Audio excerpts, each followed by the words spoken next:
Once we had a clear track and get her whistling way, it went pretty good. Long night ahead of you tomorrow night, starting mid-pack of that C feature. Everything looks pretty good right now, though. Well, so far so good. We'll worry about it tomorrow night. All right, sounds good. I'm going to get out of the way so we get this thing going. Ladies and gentlemen, give it up for your feature winner, Keith Kaufman.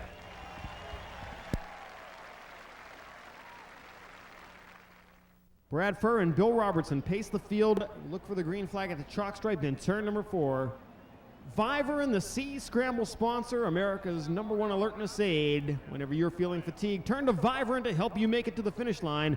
And Brad Furr looking to do it all and do it right and pick up a victory here. He leads them off turn number 4 and takes the early lead. Here comes Calvin Landis to challenge on the low side of the speedway. Landis using the low groove to take the lead down the backstretch. He'll move up and take the racing line away from Brad Furr out of turn number 4. Lap number 1 in the books, it's Calvin Landis, Brad Furr, Bill Robertson, Tim Kading, and Ricky Logan, your top 5. Now Brad Furr using the low line to gain ground on the ACM equipment number 70. Furr down to the bottom in turns 3 and 4. Landis way up on the cushion. It's still Landis leading them out of turn number 4.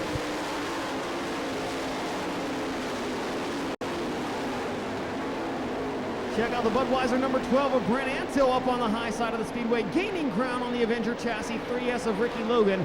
They go wheel to wheel now through the middle of turns 3 and 4. That is the race for the 5th position. And they're still wheel to wheel at the stripe, too close to call. Let's see what the computer says. And give it to Brent Antill, although Logan using the low side to take it back out of turn number 2. Ricky Logan continuing using the bottom side of the speedway, tried to reel in Tim Kading, but loses ground, opening up the door again for Antill. Antill right through the middle of the speedway now, going to try to make the move out of turn number 2, makes the pass for 5th successful, sets his sights on the Tom Rolfe Trucking 10T of Tim Kading. Antill moving up to 4th, taking the racing groove away from the youngster out of Campbell, California. Kading able to drive back around him underneath on the start-finish line. Wow, it got close up there in turn number 2. It's Kading and Antill with Ricky Logan still there. The race for 4th, 5th, and 6th. Give it to Antill with the slider out of turn number 4. And again, Kading drives underneath him. Halfway home, 6 laps down, 6 laps to go. Marvelous racing for 4th, 5th, and 6th. Now Ricky Logan on the bottom side of the speedway pulls to the inside of Antill. He moves into 5th. Can he gain the momentum to keep that position out of turn number 4? The answer is yes.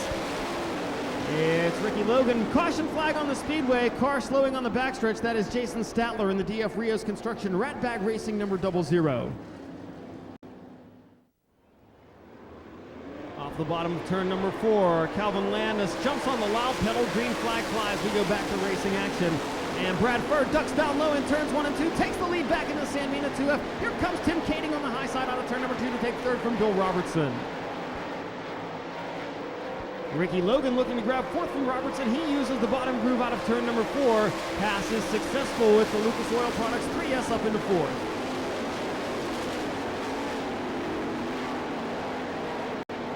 Looks like Tim Kading and Ricky Logan ready to continue their battle. This time, though, instead of being for 6th, it's for 3rd.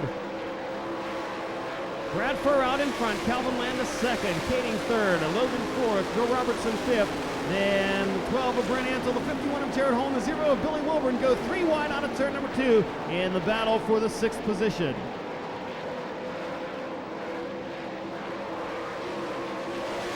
Ricky Logan now tries to take 3rd away from Tim Kading, wheel to wheel and side by side down the front stretch into turn number 1. Tim Kading way upstairs where Fonzie used to live. Thank you for that one, Bobby Gerald. It's unable to make the pass out of turn number 2. White flag flying for your race leader, Brad Furr.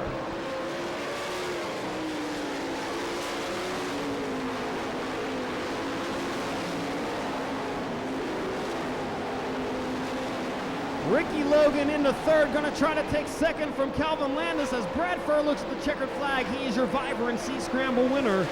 2nd spot, it's Landis holding off Logan, Tim Kading in 4th, and Jared Hall up to 5th in the web racing number 51.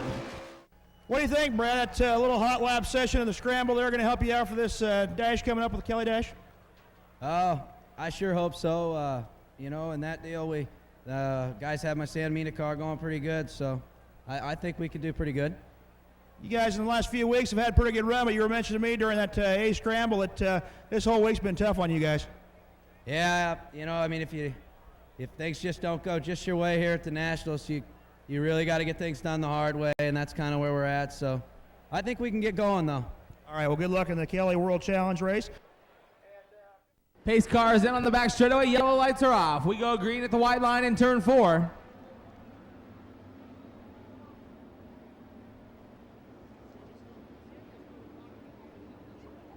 Danny Smith, Skip Jackson, your front row, white line, green flag. Skip Jackson to the bottom side of Danny Smith, your race up front. Now Randy Hannigan charging around Lance DeWeese down the back chute for the 4th spot. Lance DeWeese running 5th, Don Drad Jr. 6th, now working on Lance DeWeese for the 6th spot. Randy Anderson getting a little wide in turn 4, gathering it back in. Skip Action Jackson takes her to the high side, hustles down the back straightaway. Danny Smith running 2nd. Now Jimmy Carr up to challenge Danny Smith for 2nd. Don Drad Jr. and Randy Hannigan also go side by each off turn 4. 2x2 racing into turn 1. Now it's 3 wide, call it 2. Danny Smith on the high side of Don Drad Jr. down the back straightaway. Jimmy Carr moves up to 2nd as Don Drad Jr. works the bottom side of turn 4, trying to advance beyond Danny Smith. Your leader is Skip Jackson. Again, Don Drad Jr. challenging Danny Smith down the back straightaway as now Jimmy Carr takes a look at Skip Jackson in 3 and 4. Jackson to the high side. Jimmy Carr runs on the bottom side of the speedway. Doesn't do it off turn 4. But Don Drad Jr. working very hard on Danny Smith. Takes over the 3rd spot. Jimmy Carr again pulls up alongside of Skip Jackson.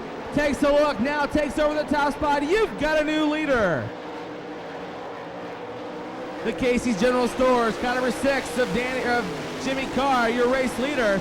Don Drad Jr. now moves around Skip Jackson for 2nd as Randy Hannigan and Danny Smith battle down the back straightaway for 3rd. Hannigan takes it over into the 4th spot. Danny Smith running 5th, Lance DeWeese 6th, Randy Anderson 7th, Manny Rockhold 8th, Peter Murphy 9th, and Gary Wright 10th. Lance DeWeese now takes a look at Danny Smith down the back straightaway. Your race for 5th as Don Drad Jr. closing in on Jimmy Carr off turn 4 as Skip Jackson works the bottom side, trying to take back over 2nd. Your race is for the lead. Down the back straightaway, they go side by side and wheel to wheel. Don Drad Jr. to the high side of Jimmy Carr, working the middle of the racetrack. Jimmy Carr hangs on to the advantage as Don Drad Jr. now ducks to take a look to the bottom side. Sets him up into turn 1. You've got another new leader. Passing up plenty here with the Pennzoil World of Outlaws. Down the back straightaway, Don Drad Jr., your new race leader. Jimmy Carr running 2nd. Skip Jackson 3rd. Now Randy Hannigan moves around Jackson for the 3rd spot. Lance DeWeese running 5th. Danny Smith 6th. Randy Anderson 7th. Manny Rockhold 8th. Gary Wright 9th. And Peter Murphy 10th. Randy Hannigan on the move, race fans, now working around Jimmy Carr. That's the position of 2nd.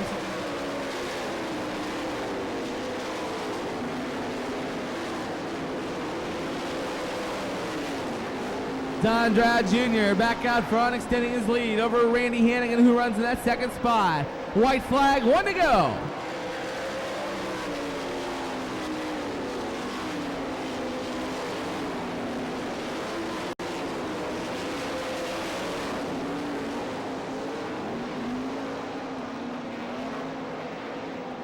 Checker flags out this time by for your Channel Lock B Scramble winner, Don Drad Jr. Randy Hannigan 2nd, Jimmy Carr 3rd, Skip Jackson 4th, Lance DeWeese 5th, Danny Smith 6th, Randy Anderson 7th, Gary Wright 9th, and Manny Rockhold 10th. Ladies and gentlemen, Don Drad Jr.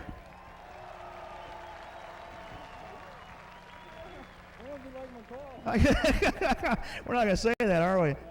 You did scramble out there and did a pretty good job, but off and on, you got yourself in a pretty good position for tomorrow night to have to see how the points come out, of course, but things finally starting to go your way this evening. Yeah, I can't thank my car owner, Mark Birch, enough for the equipment he's put under me. He's stayed with me all summer. We struggled a little bit at the beginning of the year.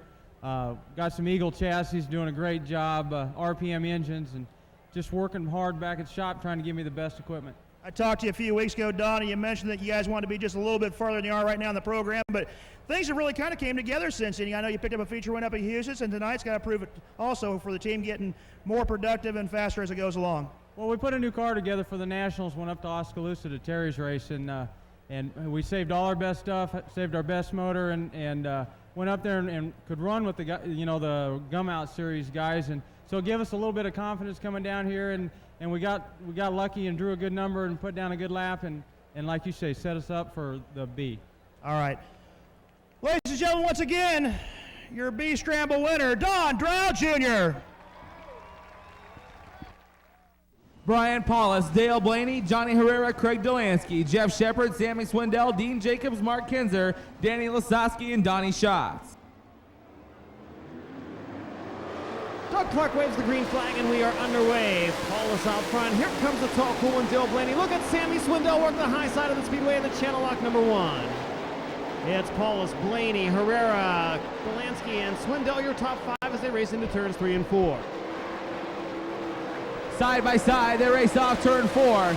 Brian Paulus with a lot of company, and Dale Blaney as Craig Delansky moves around Johnny Herrera for third. Herrera, however, charging on. We got yellow. Dean Jacobs and the Holbrook Motorsports Energy Release got a race car number 8H. Brian Paulus, Dale Blaney, Craig Delansky, Johnny Herrera, Sammy Swindell, Mark Kinzer, Jeff Shepard, Danny Lasowski, Donnie Schatz, and Dean Jacobs working the field around turns 3 and 4. Green flags back out. We're underway. Craig Delansky immediately goes to the bottom side, as does Dale Blaney. Oh, Sammy losing a little ground in turn 2. Swindell got sideways, allowing the Mopar 5M and the York Excavating 4J to get past. Mark Kinzer now up into the top 5 in the Mopar 5M, setting his sights on Hollywood Johnny Herrera. Kinzer takes 4th as they rocket out of turn number 4. Dale Blaney trying to make the move around the salad bowl down the back straightaway, and Brian Paulus. Dale Blaney doesn't make it work, stays in the 2nd spot. Craig Delansky still hustling in 3rd. Now Danny Lasowski works in the 7th spot. Lasowski uncharacteristically on the high side of the speedway as he needs to move around Jeff Shepard. Now tries to get past Hollywood Johnny Herrera up to the cushion to try to gain momentum out of turn number 2 as Blaney still not letting Paulus get away. Blaney working right in the middle of the speedway. Look where that Amoco car stuck that time. Dale Blaney working very well in the middle of the racetrack, stays there in turns 1 and 2, now slides to the cushion. Exiting off turn 2, trying to get a run on Brian Paulus down the back straightaway, still doesn't make it work. Blaney got a great run in the middle of 3 and 4 last time, but this time Paulus slides the back end out, trying to get Blaney off of his tail, but doesn't make it happen. Challenge for the lead into turns 1 and 2. Paulus down low, Blaney up high. It's still Paulus down the backstretch. Mark Kinzer now starting to close in on Craig Delansky. That'll be your race for the 3rd spot. Boy, Dale Blaney's got that car sticking right in the middle out of turn number 4. Don't see very many other drivers successful with that line. Great job by Gene Jenkins and DJ Lindsay, the rest of the crew working on that Amoco machine this weekend. A little smoke starting to come off the 4J of Jeff Shepard. Meanwhile, up front, Mark Kinzer and Craig Delansky battling for that 3rd spot as they race off turn 4. Delansky with the advantage. The crowd pleaser up high on the cushion. Mark Kinzer working the bottom of the speedway. Johnny Herrera and the 83 of Danny Lasowski duking it out for 5th as Brian Paulus continues to lead it, looking to complete lap number 8 this time by. Brian Paulus seems to have his groove figured out, running the low side of turns 1 and 2. Dale Blaney sticks it up on the cushion, as does Craig Delansky. Mark Kinzer working the bottom side of turn number 2 down the back straightaway.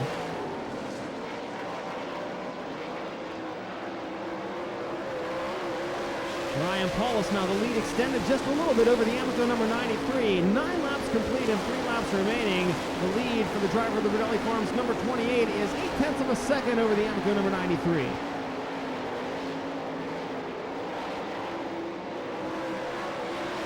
Dale Blaney not able to reel in Brian Paulus as he starts to extend his lead over Dale Blaney running 2nd. But Mark Kinzer, John Gibson, starting to close in on Craig Delansky. Never count out the defending Amoco Knoxville Nationals champion. Mark Kinzer working down to the bottom side of the speedway. That's where Paulus runs. 1st and 4th down low, 2nd and 3rd up high as the white flag flies. Half a mile to go in the Pennzoil Way scramble. If Dale